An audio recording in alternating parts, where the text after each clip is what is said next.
Le loup et le hérisson. Il était une fois, par un bon matin, le hérisson découvrit un trou dans le mur de pisé qui clôturait un verger. Il appela le loup son ami et lui dit que ce trou étant à la dimension de leur corps, il pourrait s'introduire dans ce jardin ou poser entre eux autres une veine au raisin. Aussitôt dit, aussitôt fait. Ils entrèrent dans le jardin fruitier et se gravèrent de raisins et de tous les fruits qui s'offraient à leur vue. Mais le hérisson, prévoyant, sortait et rentrait par le trou de mur, à chaque fruit avalé, afin de vérifier la grosseur de sa taille. Alors que le loup voulut manger tant que sa faim fut apaisée. Il voulut suivre le hérisson. Il ne lui fut plus possible de pénétrer.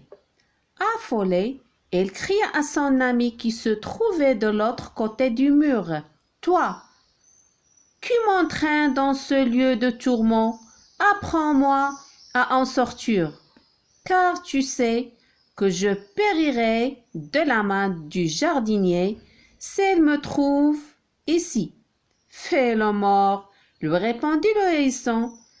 Laisse pendre ta langue, tourne tes yeux et fais en sorte de rendre ton corps flasque, comme il s'agissait de ta propre dépouille. Quand le jardinier ouvrit la porte de verger, il crut voir le cadavre d'un loup.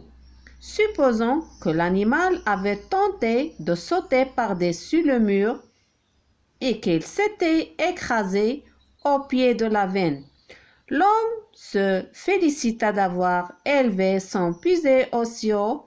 Il saisit le loup par la queue, le fit tourner au-dessus de lui et par-delà le mur à son désert. Le loup s'enfuit sans se retourner, tant sa peur était grande. Mais sa queue cassée était restée entre les mains du jardinier. La pauvre bête alla se plaindre auprès du hérisson, expliquant: « Désormais, je ne pourrai plus vivre la tête haute, sinon au fond d'un trou, car tu te doutes bien que le jour où ce jardinier, cause de mon infirmité, me reconnaîtra à ma queue réunis tes frères.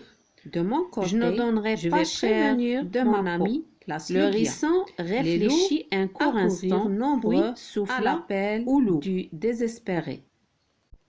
Il venait de tous les coins du pays, se demandant ce que l'on attendait d'eux. Le hérisson leur dit de former un cercle en se tournant le dos, comme s'il s'agissait d'un jeu, et il les attacha les uns aux autres par la queue. Ensuite, il souffla la slogia qui fit plusieurs fois le tour de la meute en aboyant. On vit le poil des loups qui se dressait sur leur échine. Puis soudain, chacun d'eux s'élança droit devant lui avec l'intention d'attraper la chienne. Ils tirèrent si fort que leur queue se cassa. Bien entendu, cela ne plut pas à tout le monde, mais voilà pourquoi le jardinier ne put jamais reconnaître son voleur. Au revoir, à la prochaine fois.